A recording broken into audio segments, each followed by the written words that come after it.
going on, everybody? Welcome in the NBA Now by Chat Sports. My name is Patrick Siepman, and coming up on today's show, we're going to discuss the blockbuster NBA trade that went down last night where Jrue Holiday was sent to the Portland Trailblazers for Anfernee Simons and 2 second-round picks.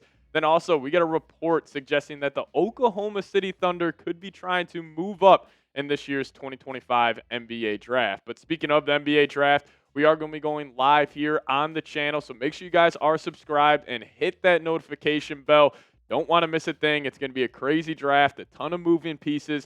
So if you guys want to stay up to date around everything on the NBA draft, hit that subscribe button today and also tune in for our live coverage starting tomorrow night. All right, let's break down this trade. So the Celtics got Anfernee Simons and 2 second-round picks, and then the Portland Trailblazers acquired Jrue Holiday in this deal. Now, this was a bit of a shocker. You know, we've heard that the Celtics are looking to move off either Jrue Holiday, Kristaps Porzingis to just try to get them, more flexible with the cap, and nobody really imagined them sending Jrue Holiday to the Portland Trailblazers. So that was a bit of a shocker, but quickly here on the Celtics side of things and why they did it. This deal saves Boston $40 million in luxury tax payments this next season. That was according to ESPN's Bobby Marks. So clearly they wanted to get under that. That would have been a massive tax bill. And, it does make some sense for Boston. Like Jrue Holiday, an aging player, he really did not play his best ball, especially in the postseason last year in that series versus the New York Knicks.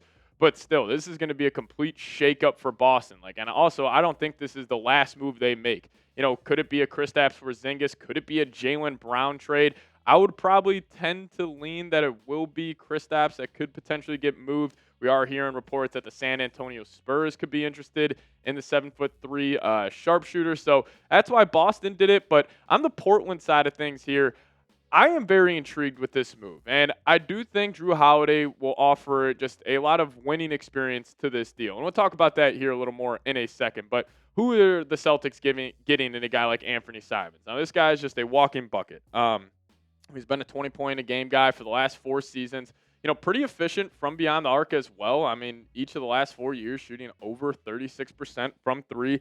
He has missed some time due to injury over the last 4 seasons, but still, he's a walking 20-a-game guy, averaged around 4.5 assists over the last 4 seasons. And, from Brad Stevens' perspective here, they're just taking a chance on a skilled, twitchy athlete in a contract year. And, we obviously know the red flags of Simons. He has not been a serviceable defender. He's honestly been a terrible defender so far in his NBA career. But they're hoping when they get him in the Celtics organization, they get him in that culture, they can unlock that side of his game that we have not seen in Portland. And I'm a big believer people are a product of their environment. And he was playing in a losing culture over there in Portland. Now he's coming to the Celtics, one of the best organizations in the NBA. So they're taking a chance on a guy who's extremely skilled. He has every, move imaginable in his bag. And, also I don't think this is it for Boston. I think it's unlikely that they try and move Jaylen Brown, but I would probably assume Porzingis will get dealt maybe before the NBA draft here. Could it be the Spurs like we were mentioning? We also heard some reports that the Bulls could be interested in Porzingis, but I would expect at least one of these two to be traded before the NBA draft. Now, here on Portland's side of things, I'm going to connect this back to the Fred VanVleet move that the Houston Rockets made a couple of years ago. When they tossed him a bag, people were calling that an overpay. Why is Houston making that move? It makes no sense, but they wanted some winning culture and winning DNA in their organization. So I think this is Portland's kind of Fred VanVleet move. They saw what the Rockets have done over the last couple of years, getting winning basketball players, developing the young talent, and I think Jrue Holiday will add that. He's going to add a much-needed veteran presence to a young Trailblazers team. And you think about Toumani Camara, an all-world defender, having him learn from Jrue Holiday, a guy like Scoot Henderson, even Donovan Clingan. On paper, they should have one of the better defenses in the NBA this upcoming season. So I like it from Portland's side of things. Just to have a veteran guy who could help, especially a man like Scoot Henderson, develop.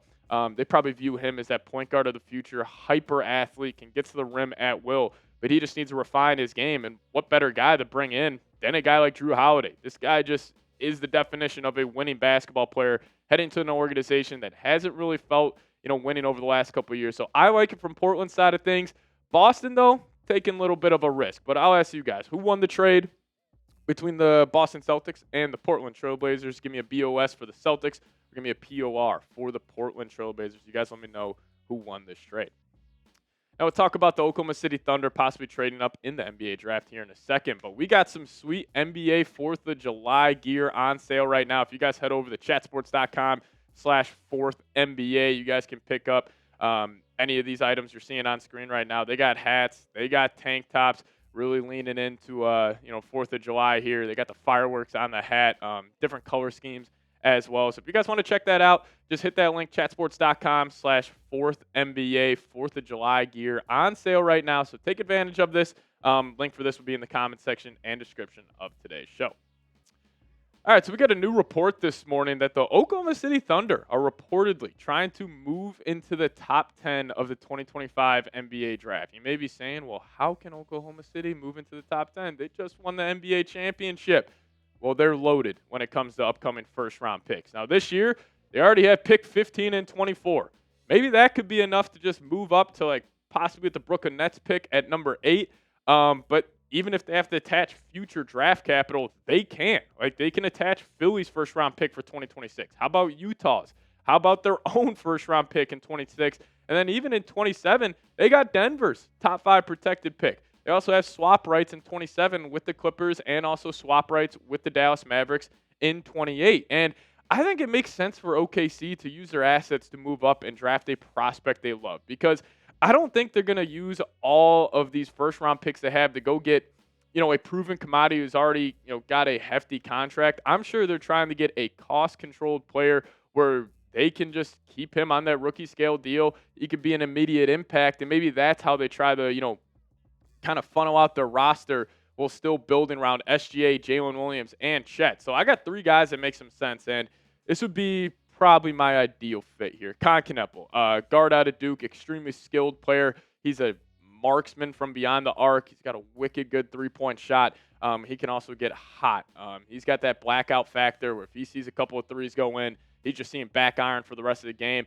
He kind of reminds me of a juiced-up Austin Reeves. I don't know if he could dominate the pick and roll as much as Reeves can, but it's something he could definitely develop into. 6'7". If that could be a guard off the bench for OKC, I think that would be a great move for them. But what if they want to go more scoring here? Now, Jeremiah Fears is one of the guards in this draft that I absolutely love. I think he's one of the most talented players. He's an extremely skilled guy. He was a freshman this past year at Oklahoma, 6'4", 182 pounds. Averaged 17 points per game, 4.1 boards, 4.1 assists, and he was ball dominant this past year at Oklahoma. He was running the entire show. He's obviously a 3-level scorer. I think he can score in a multitude of different ways at the NBA, and that could also just be a guy what if OKC's guard combo coming off the bench for the next couple of years is Cason Wallace, a defensive-minded guard, and then Jeremiah Fears, an offensive-minded guard. Those two coming off the bench, that would be elite, and then they still have the guy they drafted last year who missed the whole season with a torn ACL. So, clearly they're ramping up here, and they also could maybe go get a 3-and-D wing and a guy like Carter Bryant. I'm a massive fan of his game. He didn't play a whole lot at Arizona this past season, only about 19 minutes per night, but he can get it done from beyond the arc. Just would be a typical 3-and-D player in the NBA, and maybe he's a guy that they just have come off the bench. He could develop. He could be that wing next to a guy like Jalen Williams, and clearly OKC, they know how to develop young talent. The leaps we have seen with guys like Cason Wallace, Jalen Williams, Chet Holmgren, all of these guys have taken massive strides early in their career. So I do think it makes some sense for OKC. Let's just send off pick 15, 24, and even if you have to attach another first-round pick to it, go move up, get pick number 8, get pick number 7. For also those teams in that area, they could be trying to, have a more complete roster. Maybe they would be interested in just getting multiple first-round picks from Oklahoma City, and maybe they go up and get a guy like Kneppel, Jeremiah Fears, or also a guy like Carter Bryant. But speaking about the NBA draft, if you guys want your team to crush the 2025 NBA draft, give me a me down below in the comments section. It's going to be a lot of fun, and make sure you guys do tune in for our live draft coverage here at Chat Sports. See y'all next time. Appreciate everybody for watching.